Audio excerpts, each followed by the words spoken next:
Oh, I hope to God that this is the end. Oh, typically not how I start out these videos, huh?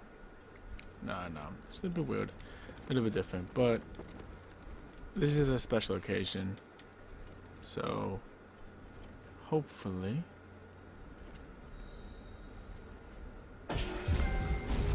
Yeah.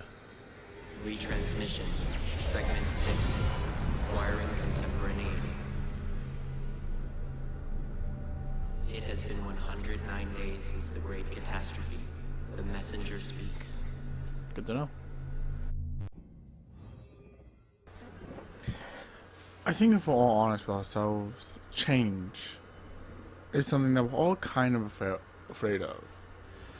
It takes the fear of the unknown, the fear of messing up, and the fear of lost stability, and kind of compounds them into one thing.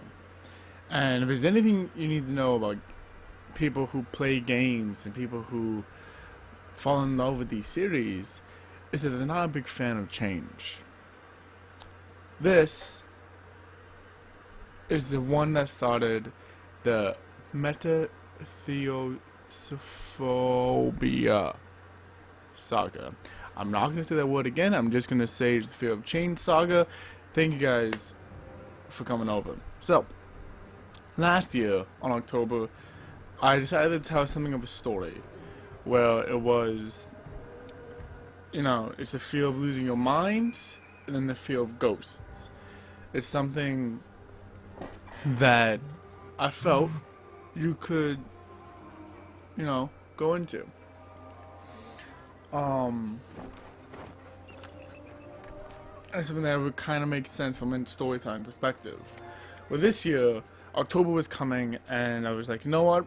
Let's mix it up. Let's handle a phobia.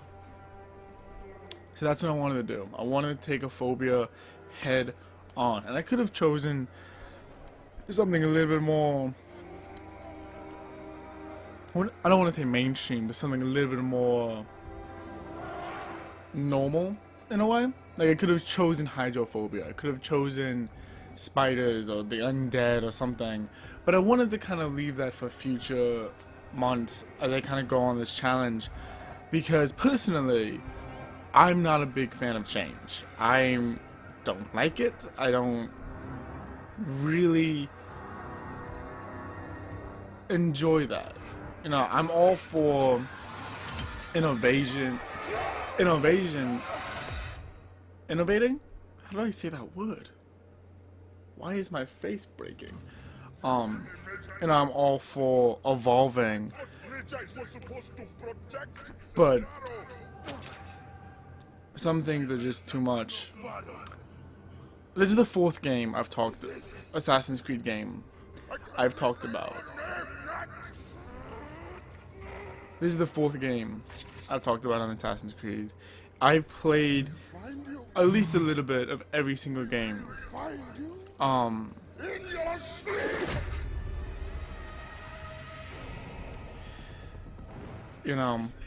never sleep. It is a series that I am fully in love with, and it's something that if it wasn't for, hold on, I forgot to do something. And if it wasn't for the series, I wouldn't be playing this game. If it wasn't for the Fear of Change Saga, I would not be touching this game, because I like the stealth. I like the social stealth, and I like the fact that it is stealth focused first, and if you need to, then you can go into a more combat heavy focus. And while this game becomes an RPG, it's definitely the other way around. It's definitely something that is more combat focused first and then stealth heavy. This instance right here is a perfect example of this. The game has just started out. I am on a New Game Plus file, that's why he's level 41. And the first thing we're doing is essentially a boss fight. And it was because of those kind of things I was really worried about playing this game. I was worried, and I am still worried that Ubisoft has essentially taken the Assassin's Creed name and been like, alright, let's make an RPG. And one of the things that I would have wished they would have done instead was taken a new IP and kind of gone into this, kind of like how they did with Watch Dogs, how that game is all about hacking. It is very much still in this same universe of, you know, Far Cry and Assassin's Creed, through certain missions and certain references you can do, you do kind of pick that up. And something I wish they would have done with this. So, I decided to play this game as a part of the Fear of Change saga first because I genuinely thought that this would be a very interesting way to kind of start this monthly annual ritual of change. And also, it is a huge change from what I was normally doing of just playing a horror game during this time. Now I can kind of be a little bit more expressive, have a little bit more fun. So I figured, you know, change, fear of change, makes sense. The other reason why I wanted to kind of do this fear of change thing and start out with Assassin's Creed Origins is because I already owned it. It was something that was kind of sitting on my shelf as is, so why not? But now I kind of do want to talk about some of the trophies and some of the things that gave me issues, so hopefully they don't give you issues when you go for the trophy, because honestly some of this stuff is bullshit, and that is me saying it in the nicest way possible. I have absolutely no problem, you know, going through an entire map and checking things off the list. I've done it before with Unity. I'll do it again with future Assassin's Creed games. You know, I'm not above it in the slightest, but there's just a lot of things that I'm not a fan of. One of the things is the Legendary Trophy, I Am Legend Trophy. You get it for being completely decked out in legendary armor, legendary gear, as you can see. Here's my issue with that game. For the most part, you don't actually have to do that. See, all the stuff down here with the crafting section is a part of your gear. So I was thinking, naturally, I'd have to fully kit that stuff out as well. I don't have a problem doing that. But on a whim, I kind of just threw gold on everything else, kind of just to mess around, and the trophy popped, making essentially what was a couple of hours worth of work of finding all these parts, grinding all that stuff out, absolutely useless. And it was something that just completely took the wind out of my sails when I realized that I didn't have to do all this other work I've been doing for so long. One of the other issues that I really have with this game is that it almost wants to be a completionist. And what I mean by that, you know, with the Old Habits trophy, you pretty much have to do every single side mission inside. You have to do every single like side event, every pyramid, every outpost, every tomb, every statue of Ptolemy, all this stuff you have to do. And I don't have a problem with that. The problem comes into, well, that's only half of everything you can do in this game. You know, there's a bunch of other stuff that exists in this game, like the papyrus riddles, the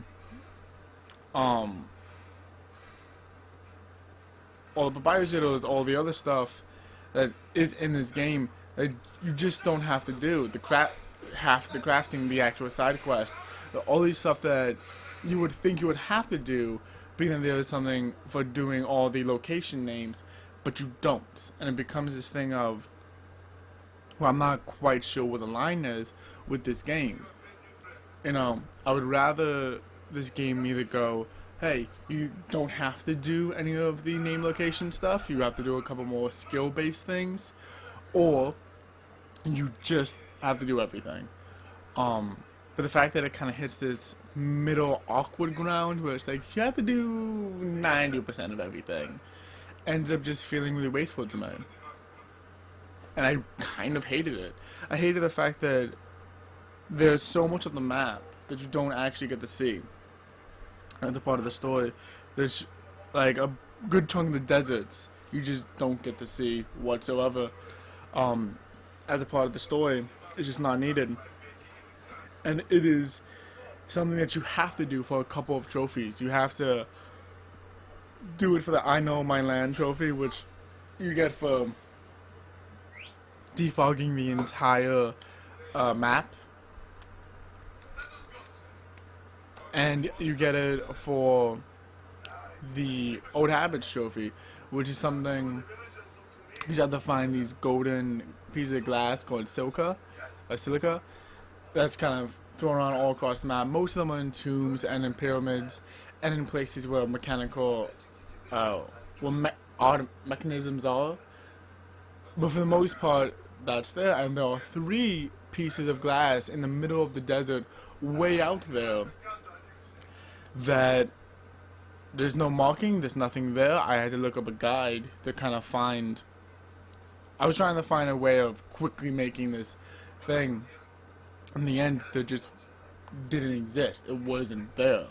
It was in this random spot, and I feel bad for the guy because he's like, how to find a lot of silica. And he kind of got roasted in his comment section. He's like, 3 isn't a lot, kid. Like, I don't know who told you that 3 was a lot, but 3's not a lot. And it was just something, it's like, man, this game sucks, man. There's also a whole bunch of RNG type stuff that kind of comes into play. There's the overheating trophy, which is all about, you know, going into the desert and getting the raining bugs hallucination. Not a bad hallucination, but there's no way to trigger it. You kind of just have to walk around in the deserts until it eventually triggers on its own, which is not fun. You will basically have to go into the desert, look at nothing but sand for... I took me an hour to get done. I had a lot of repeat hallucinations. So that easily is just racking up my time for no good reason of just... and it was something that I really hated. Now, even though I did hate a large chunk of this game, I do feel like Bayek is probably one of the better Assassin's Creed protagonists at this point. You know, he's probably one of the better ones. I absolutely love him. I love the fact that there's a good chunk of this game that you have to climb up, you know, mountainsides and all this stuff that you wouldn't have to do any other way. And it's something that I found really interesting. The story of revenge is kind of a reverse play on Ezio's, where he was like, well, my family was killed, and this is my boy was killed, you know. You do have this kind of strands. You even have the callback to Ezio, like, you have to cut off a finger thing, which I thought was kind of fun. But it was also, it felt like they were struggling to make connections, which is something that I don't think it would have been such a big deal to me if it wasn't for the fact that the gameplay would have been more in line with the rest of the series. You know, we have games like Black Flag that shows you can do crazy ass shit and you can innovate insanely well and still make a good game. You have stuff like Syndicate is like, we can completely change the layout of the game and we can still have a good stealth based game. And that's, I just didn't feel it. It felt much more of a one-on-one combat type scenario where stealth is an option. But I did really love the environment. I love Bayek. I love the 3 boss fights in this game. I absolutely loved. I thought it was something that I was really smart and something that was almost missing. You know, the boss fight against the final boss fight in the game, I do want to talk about because you fight him twice. And I hate the ending of this game. I absolutely hate the ending of this game. I'm going to talk about that in a little bit. But, you know, you find him once as Bayek, and then you find him again as Aya. You have the Serpent's King that ends up attacking, doing some hallucinations. You have the Hyena with her bow and arrow, and it becomes almost like a shootout type thing. So you do have these really interesting things in the game that I really do love. but it just didn't feel like an Assassin's Creed game. Doing all the viewpoints in the end don't get you anything. In other games, it would have been a trophy, it would have been something as part of like marking things off the list. However, in this game, it's just a way to make other things easier, which was kind of annoying to me. I'm not gonna lie, it was another thing that was just disappointing for me in this game.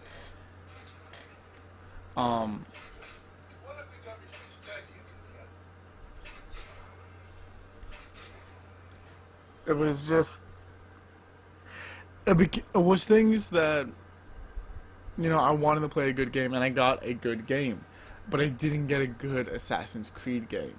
I know you had a lot of the same complaints with Black Flag. It's a great game, but it's much more of a pirate game, and it's something that, you know, I didn't get.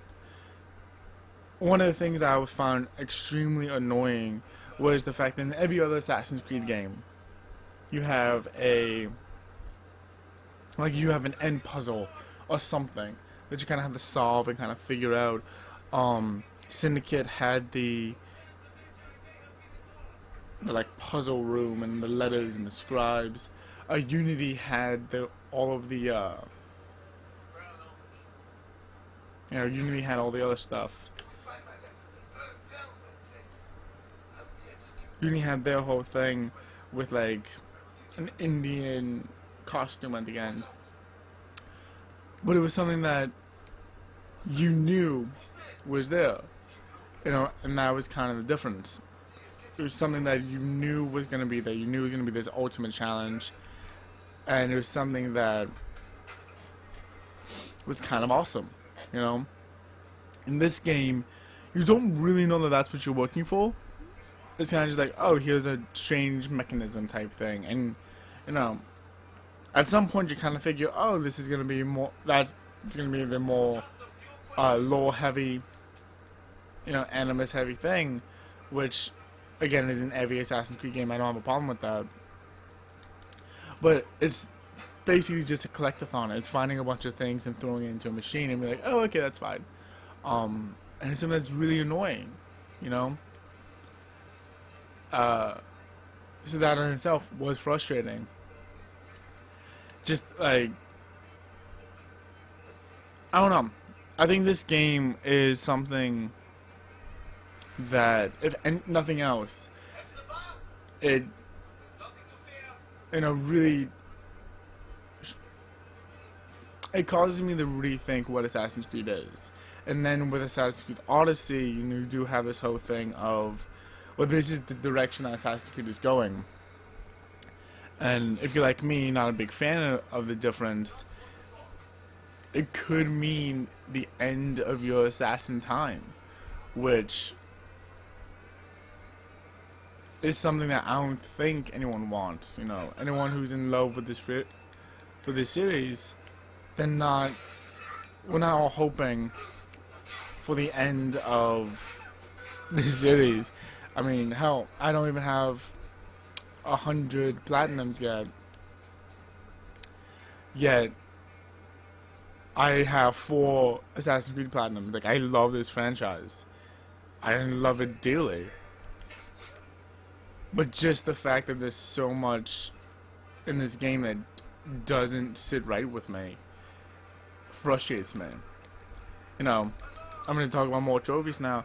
Like, you get a trophy for killing an enemy, killing a level 35 or above enemy that's been poisoned with the torch. Best way of doing this trophy is to do some light attack damage on him first, kind of beating him up a little bit, and then hitting him with the poison. Now from the poison you have 30 seconds. It's not, I was really worried that it was like 30 seconds from when you first hit him. No, it's 30 seconds from when you throw the poison at him. That one counts. So you throw the poison at him, as soon as you switch over, hit him with the torch, and if you do it right, you should have not enough health that the quick hit by the torch should be an instant pop in the trophy. The trophy boom, which you get for lighting shooting explosive clay pots with a fire arrow, is another one of just the grind heavy trophies that's just kind of annoying. Personally, I don't know how I got a fireball. I think I just did a mission. It was probably like a story mission, but somewhere along the way, I got a fireball. That made this so much easier. It's kind of amazing. Because you can get a normal bow and arrow, light your arrows on fire, and then shoot. It's possible, and it's how I was starting to do it in the beginning. However, this was way more tedious because not using a fire bow and arrow is much more tedious and much less accurate. For some reason, I would get my bow and arrow out, crouch, light it on fire, and then by the time I'd done all that, someone would have seen me, so I'd go around and shoot them, and instead of shooting the pot that was right next to them, it would kind of like flip towards the person and hit him, completely not doing anything that I wanted it to do. It was just something that got me to the point where I just wanted to punch things. It was like, what the hell, man? Another thing that I found was really infuriating was the elephant camps. You have basically this really cool visual in the beginning of the game, and one scene we're getting chased by an elephant, and you do have these really cool moments with the elephants showing the might of the Roman Empire in Egypt, but then you don't get to fight them. You don't get to fight the elephants in the story at all. There's never a moment where it's like, oh, it's you against an elephant, let's go type thing. And it's absolutely infuriating because it turns what should have been a really cool, boss encounter, even if it was like a boss encounter that no one really was looking for. Yeah, I don't want any of that. It becomes, it becomes a boss encounter that is completely optional unless you're a trophy hunter or a completionist. It's completely optional. It is some of the hardest fights in the game, being with all of the elephants being level 40, and then with the one elephant camp being level 40 elephants, which was just, are you kidding me, levels of just hatred and annoyance.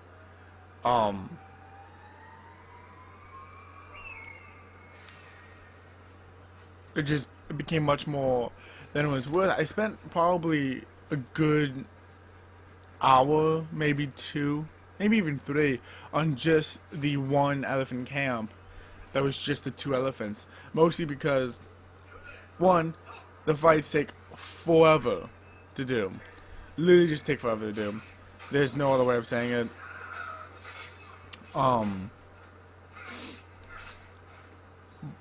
But then, like, a single death sets you back on both of them.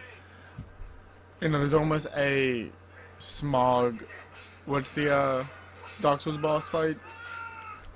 Lieutenant Smog type of thing, where if you kill one, the other one starts to kind of pick up its moves. And while it's not as nearly as dramatic as Smog, if you end up killing the close range elephant in that fight, you see that the other elephant will start to pick up more of a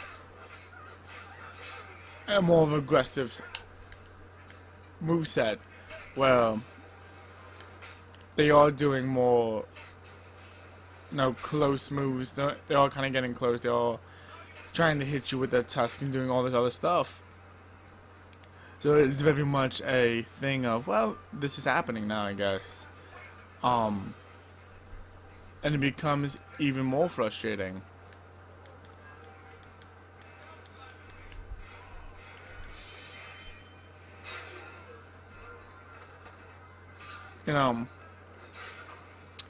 But there's a lot of things in this game that on their own wouldn't be an issue, but with how they design certain things, it becomes monumental problems for me.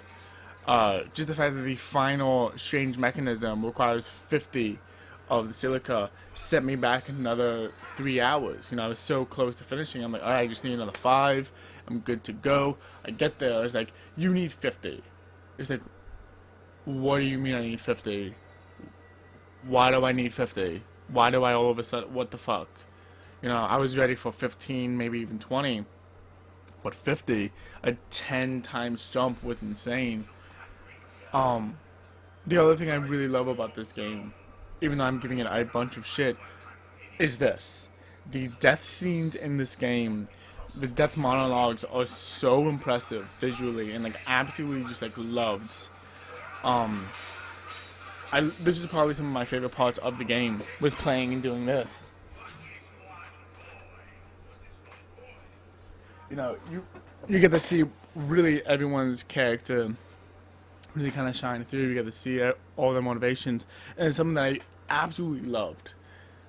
And I do hope that one day we get an Assassin's Creed game that melds the storytelling power of this one, where you do have this revenge plot, you do have all this other stuff going on, except for the ending. Fuck the ending, and you do still get these like awesome cinematic moments. Now, I have been shitting about the ending, and I don't want to go for too long, so let me kind of just wrap up the ending really quick. You've gone through this entire game setting the ideology and more or less doing all of the background work of setting up the assassins. So you're the first one to get you're the second one technically to get the hidden blade. Aya being the first, she made it. You know, you end up doing all this stuff to kind of like set up the Assassin's Creed Brotherhood, and I'm like, all right, cool, awesome. You're the one throwing the word Brotherhood around, you know, and it's something I'm like, okay, cool, awesome. And then you get to the moments where it's like, all right, and now we're the assassins, or the hidden ones in this case, and it's not Bayek to give the line. It ends up being Aya, your wife, love interest, lover. I don't know. She's the mother of your child. She's your baby mama. That she's the one that ends up saying, I'm no longer who I was. I am now this person. I'm now the hidden one. I'm the leader of the hidden ones. And she's the one going ahead and doing assassins and doing all those other things. While Bayek is kind of left to just protect Egypt. The modern day plot of this girl, Layla, who, you know, wants it in it for the glory, ends up losing everything and ends up signing up with the Brotherhood,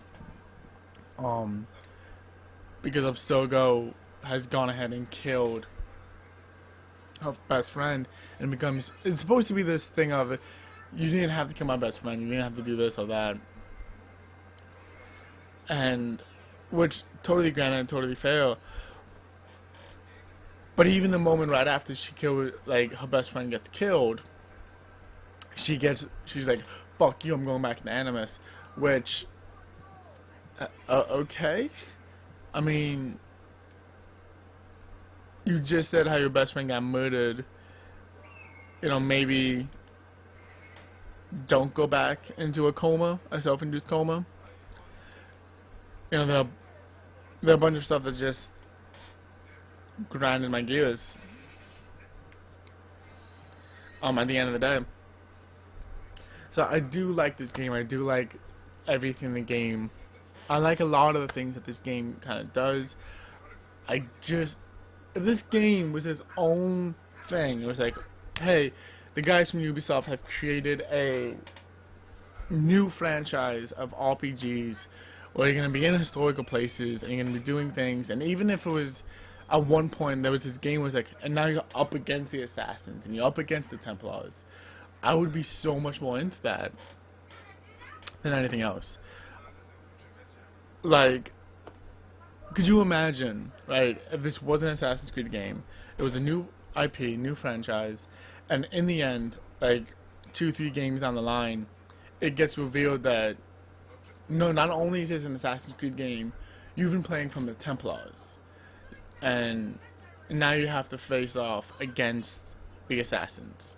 And I think it would have been something just so much cooler than this combat heavy, combat first, whatever game that just, it messes up a lot. A lot of things that I was excited for, I didn't get. The tombs are really cool. Like, there are a lot of good things done in this game. It's just with the wrong franchise, man. Like, the same argument that people have with, can you climb?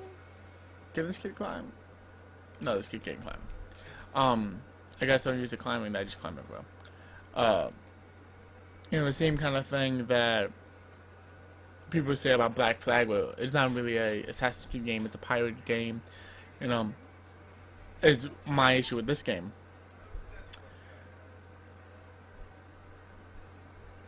And I feel like part of the reason why I'm so married to this idea of it's not an Assassin's Creed game, it is another game entirely, is because I do love this game. I do love this series so much, you know. And you know, some of the best people use that to get away with the worst things, and I do acknowledge that. But at the end of the day, it's not Assassin's Creed-y enough. Where are you going, boy? Boy. Oh, okay. You're just running into the tomb. Cool. You know, that's something that I'll have to deal with this series of forcing myself to play games that feature change, because it is an issue I have. You know, I don't like change. I'm just like every other human being. I'm not a fan. But that is it.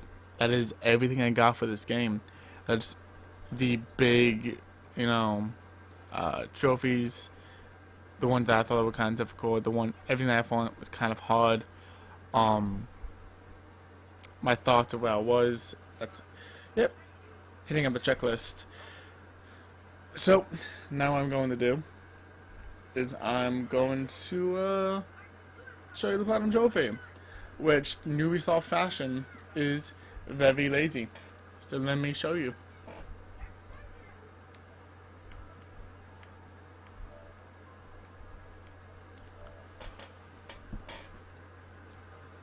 Oh, Ubisoft. I play your games all the time. Just, for the love of God, come up with a better trophy for the Platinum. And now I have hiccups, apparently. You know, every time we do in a Ubisoft game, the Platinum, it just ends up being something like this, really stupid. But it's not added to the collection. And, you know, at the end of the day, I am proud of this trophy. I want to brag about it, but it's not really worth it. It is sitting at a 4.2 completion, so people love this game. People have platinum this game. I've gone out of the way to do everything. Completion, Trophy Hunters is sitting at about 18-19%, so it's not the rarest one out there. But that is everything I got for this game. At the end of it, I am proud of it. I think you should be proud of it. I just wouldn't brag about it. So thank you guys for watching, and I'll see you guys next time. Bye-bye.